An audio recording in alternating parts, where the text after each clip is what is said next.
નમસ્કાર દર્શક મિત્રો, ધ લોકસત્તા શોમાં આપનું સ્વાગત છે। રાજકારણ અને રમતગમતની દુનિયામાંથી એક ખૂબ જ રસપ્રદ સમાચાર સામે આવ્યા છે। અમેરિકન પ્રમુખ ડોનાલ્ડ ટ્રમ્પની લાંબા સમયથી ચાલી આવતી નોબેલ શાંતિ પુરસ્કાર મેળવવાની ઈચ્છા આખરે એક જુદા સ્વરૂપે પૂરી થઈ છે। ફૂટબોલની વૈશ્વિક સંસ્થા ફીફા દ્વારા શરૂ કરાયેલો પ્રથમ ફીફા શાંતિ પુરસ્કાર ટ્રમ્પને એનાયત કરવામાં આવ્યો છે। આ પુરસ્કાર જે રમતગમત સિવાય વૈશ્વિક શાંતિમાં યોગદાન આપવા બદલ આપવામાં આવે છે, તેના સૌપ્રથમ વિજેતા બનીને ટ્રમ્પે ઇતિહાસ સર્જ્યો છે। મીડિયા અહેવાલો અનુસાર આ સન્માનની જાહેરાત ફીફાના આગામી વિશ્વ કપ માટેના એક કાર્યક્રમમાં કરવામાં આવી હતી, જ્યાં ફીફાના વર્તમાન અધ્યક્ષ જિયાની ઇન્ફેન્ટિનોએ અમેરિકન પ્રમુખનું ઉષ્માભર્યું સ્વાગત કર્યું હતું। આ સમારોહ દરમિયાન ટ્રમ્પને સુંદર મેડલ, પ્રમાણપત્ર અને ટ્રોફી અર્પણ કરવામાં આવી હતી। આ પુરસ્કાર મેળવીને ડોનાલ્ડ ટ્રમ્પ ખૂબ જ ઉત્સાહિત દેખાયા હતા અને તેમણે તેને પોતાના જીવનના સૌથી મોટા સન્માનોમાંથી એક ગણાવ્યું હતું। આ ઘટનાએ વૈશ્વિક રાજકારણ અને રમતગમતના આંતરપ્રવાહમાં એક નવી ચર્ચા જગાવી છે। ડોનાલ્ડ ટ્રમ્પનું નોબેલ શાંતિ પુરસ્કાર પ્રત્યેનું આકર્ષણ જગજાહેર છે અને રાજકીય વિશ્લેષકોનું માનવું છે કે ફીફાના આ નવા પુરસ્કારની શરૂઆત કદાચ ટ્રમ્પને ધ્યાનમાં રાખીને જ કરવામાં આવી હોય। મીડિયા અહેવાલો અનુસાર આ માન્યતાનું મુખ્ય કારણ ફીફાના અધ્યક્ષ જિયાની ઇન્ફેન્ટિનો અને ટ્રમ્પ વચ્ચેના ગાઢ સંબંધો છે। જિયાની ઇન્ફેન્ટિનોને ટ્રમ્પના નજીકના માનવામાં આવે છે।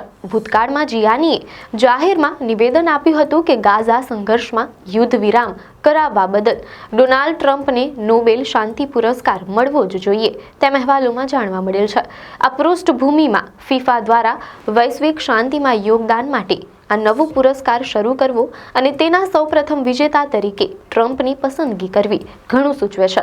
મીડિયા અહેવાલો અનુસાર જિયાની ઇન્ફેન્ટિનોએ જ્યારે અમેરિકન પ્રમુખને આ પુરસ્કાર આપવાની જાહેરાત કરી ત્યારે તેમને સંબોધતા કહ્યું, "આ તમારા માટે એક સુંદર મેડલ છે।" આ સન્માન દર્શાવે છે કે ફીફા રમતગમતની દુનિયાની બહાર પણ શાંતિ અને એકતા વધારવાના રાજકીય પ્રયાસોને માન્યતા આપી રહ્યું છે। ફીફા દ્વારા ડોનાલ્ડ ટ્રમ્પને માત્ર ટ્રોફી જ નહીં પરંતુ સંપૂર્ણ સન્માન આપવામાં આવ્યું હતું, જે 3 મુખ્ય વસ્તુઓનું બનેલું હતું। પહેલું, સુંદર મેડલ। જિયાની ઇન્ફેન્ટિનોએ જે મેડલ વિશે વાત કરી તે ટ્રમ્પે તાત્કાલિક પોતાના ગળામાં પહેરી લીધું હતું। આ એક પ્રતિકાત્મક મેડલ છે જે ટ્રમ્પના વૈશ્વિક શાંતિ પ્રયાસોની સત્તાવાર માન્યતા દર્શાવે છે। બીજું, પ્રમાણપત્ર। ટ્રમ્પને આપવામાં આવેલા પ્રમાણપત્રમાં તેમને દુનિયામાં શાંતિ અને એકતા વધારવામાં યોગદાન આપનાર ગણાવવામાં આવ્યા છે। આ પ્રમાણપત્ર તેમના કાર્યને દસ્તાવેજી સ્વરૂપમાં સમર્થન આપે છે।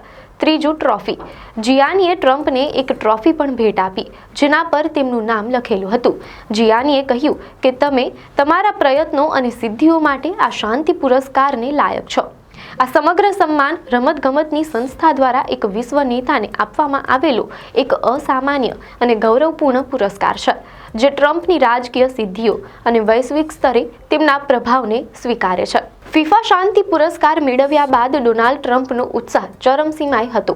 તેમણે આ સન્માનને માત્ર એક પુરસ્કાર તરીકે જ નહીં પરંતુ પોતાના જીવનની એક મોટી સિદ્ધિ તરીકે રજૂ કર્યું। મીડિયા અહેવાલો અનુસાર પુરસ્કાર સ્વીકારતા ટ્રમ્પે કહ્યું કે આ મારા જીવનના સૌથી મોટા સન્માનોમાંથી એક છે।